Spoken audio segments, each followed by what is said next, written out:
What's up? What's up? What's up, everybody?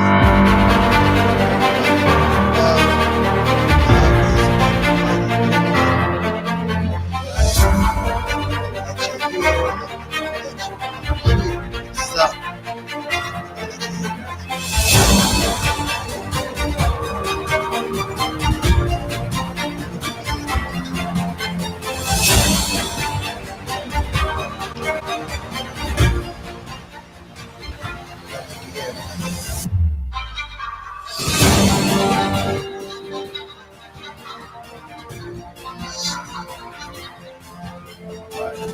Guess the music was a little too loud. What's up, everybody? What's up? Hope everybody had a good week so far. It is Tuesday. So hope everybody is enjoying their week. You are watching the Vote 2020, and I am your host, Andre Jao. All right, guys, so we got a lot of stuff that we're going to get into tonight. We got a lot of business to talk about. All right, how's the audio sounding, guys? Let me know.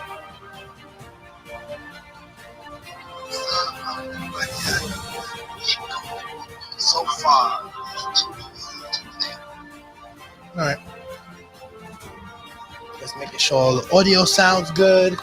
All right. Let me know that you are here. Leave a comment and let me know that you are here, guys. All right. I'd love to hear from you. All right. Let me know that you are watching with me tonight, and I really appreciate that.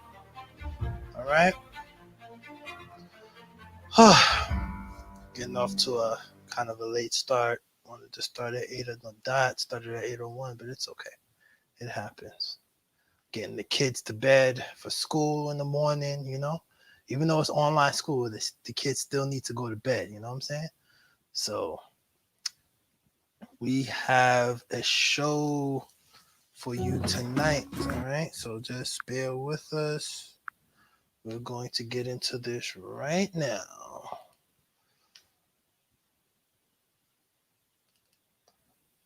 All right. Boom. Boyaka.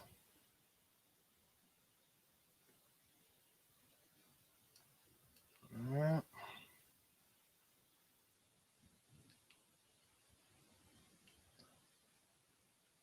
Boom. Just got to set some stuff up real quick. Boom. And we don't want no sound. Boom. And there we go. The Vote 2020. Vote like your life depends on it, y'all. Very serious stuff right here, y'all. All right. I'm going to try to get some music in here right now. So I hope everybody's doing well.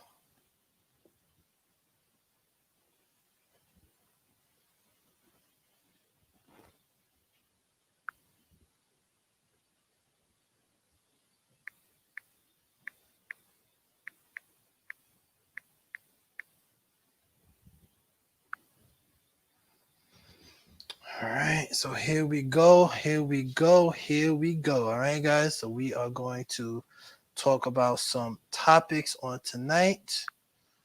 All right, we got to talk about a few things. Let me know you're in the comments, guys. Let me know that you're in the comments, please. I like to, talk to the people, say what's up to you guys. So tonight we are going to talk about battleground states. All right. Some people don't know what battleground states are.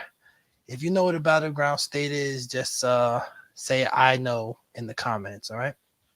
If you know what a battleground state is, say I know in the comments. All right. We're going to talk about battleground states, let you guys know what a battleground state is. All right. So we're going to get into it right now. Got some information here for you guys. This is very important. All right. Battleground states. We're going to learn about all of that stuff. All right. So let me know that you guys are in the building. Yeah, I can move this over here. I'm basically going to be reading off of this thing, this teleprompter. All right. So now we got to talk about the battleground states, guys. All right. If you know what a battleground state is, let me know. Let me know in the comments. Like I said, if you know what a battleground state is, because that's what we're going to learn about today. There's a lot going on concerning battleground states. All right. So we're going to get into all of that. But just let me know. You guys are watching.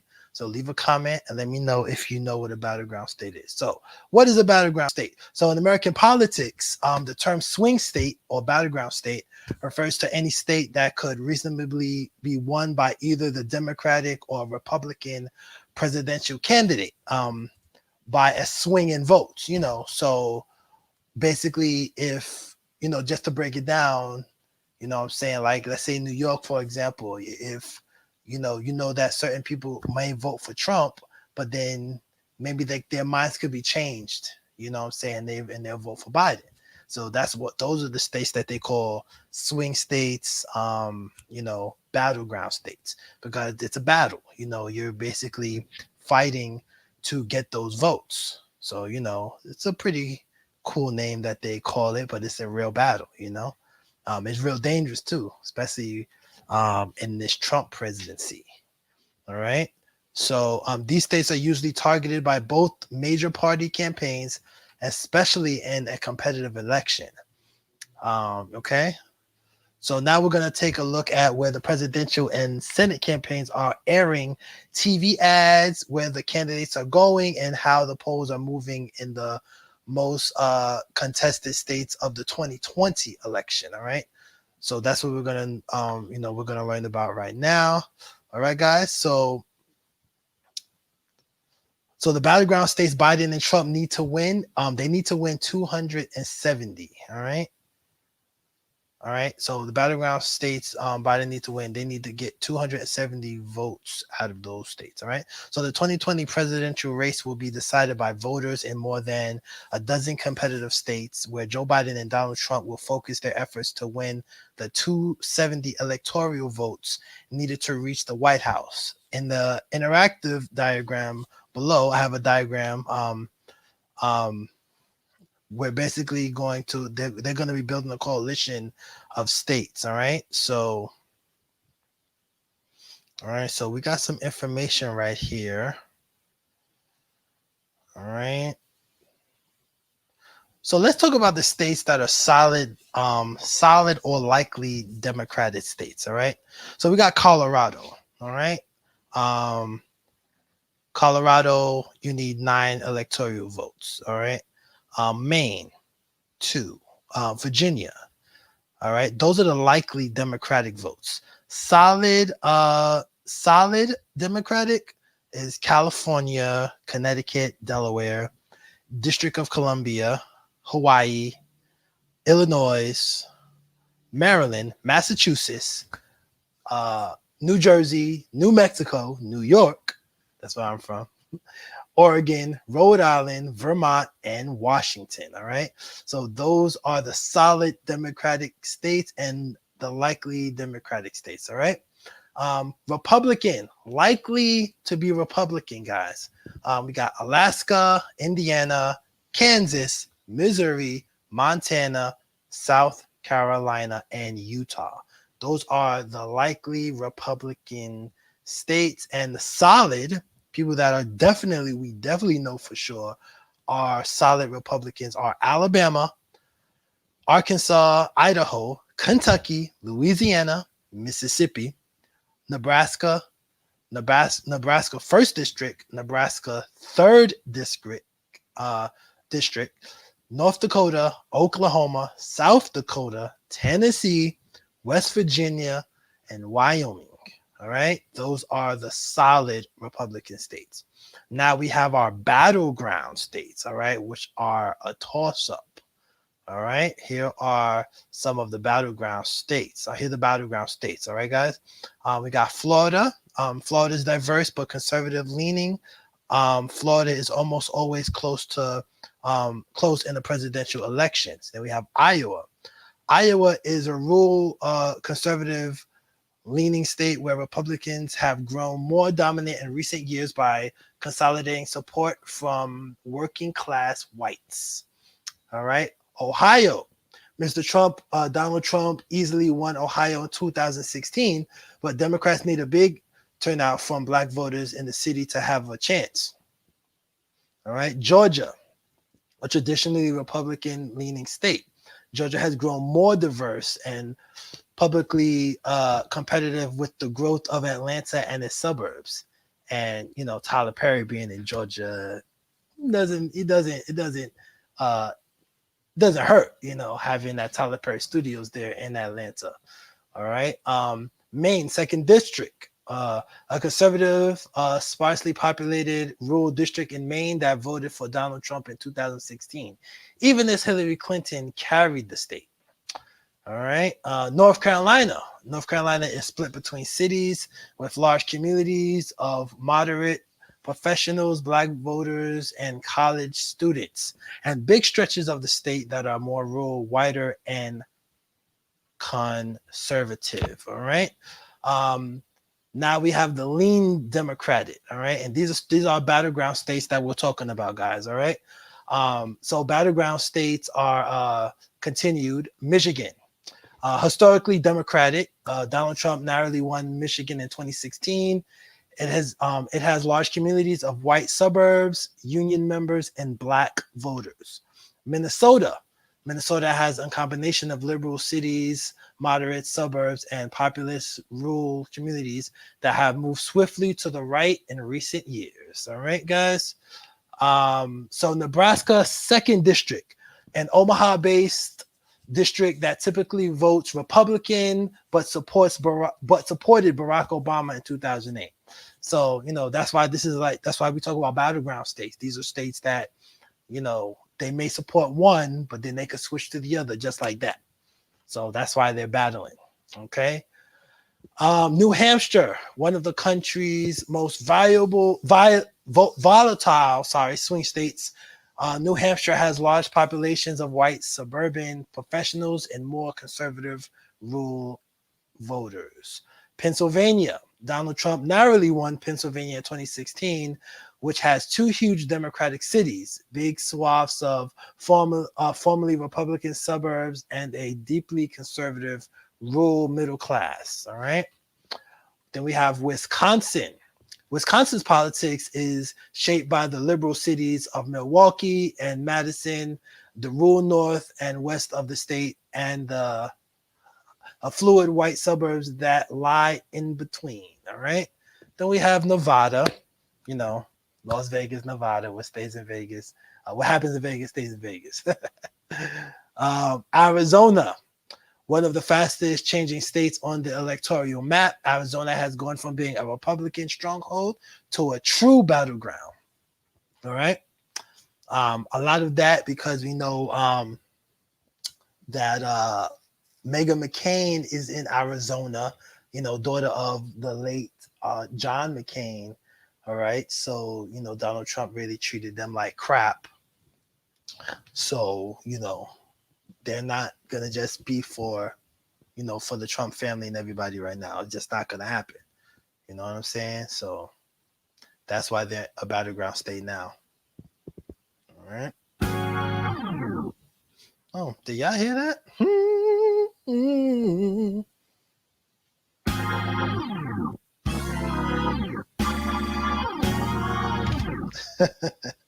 Let me know if y'all hear that. I'm just doing some testing right now. Testing my sound pad. Make sure everything's working. Let's see. Y'all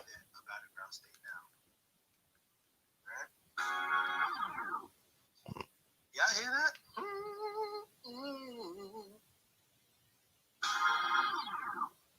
Yep, it works. Just making sure. Yeah. Let me know if y'all hear that. Yep. Testing out some stuff real quick. All right. Now we're off to Texas.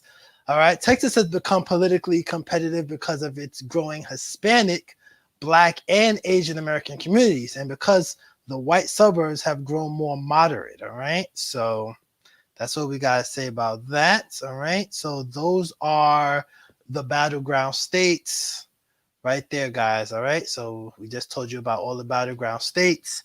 So now I have some videos that I want to play for you guys. Just some, Michelle Obama, great woman. She has a lot to say, but I just want you to hear from a few people. All right. So, here's some advertisement, and all these videos are brought to you by the Linking. Well, most of them by the Linking Project, but you'll see who, we're getting the videos from so they can get their due credit. All right. Check this out. You think you know Joe Biden. You've heard about his 36 years in the U.S. Senate, his 8 years as Barack Obama's vice president. You know he's got a sense of humor, and like all of us, makes the occasional gaffe. You know him as a guy who never forgot his humble blue-collar beginnings in Scranton, Pennsylvania, and of his years commuting every day from home in Delaware to his job in Washington. But you might not know the story of Joe as a father.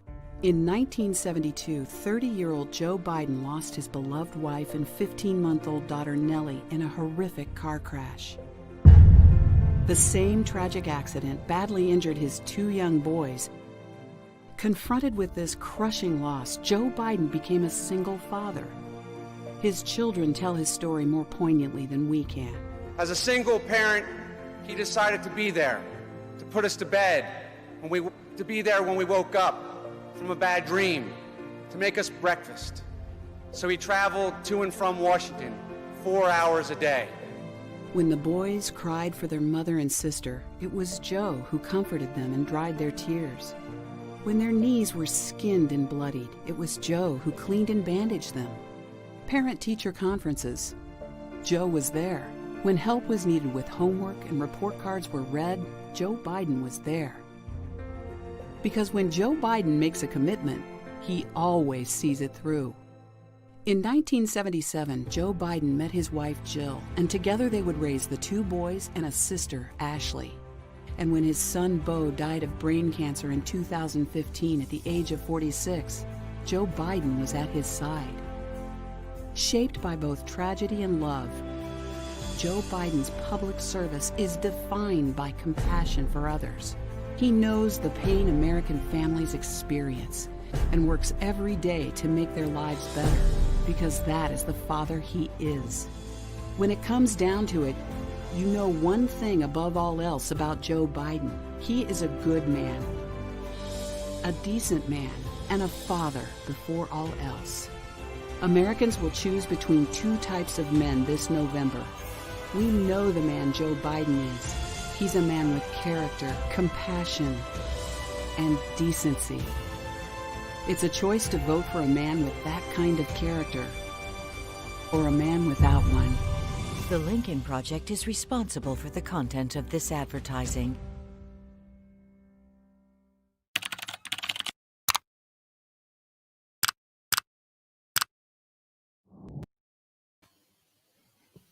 All right. So you guys, you saw that video. Very powerful. Joe Biden is a family man. If you want to call him anything, whatever you want to call him, he is a family man. And I got to give it to him, just Joe Biden is a family man, He's he's there for his family. He's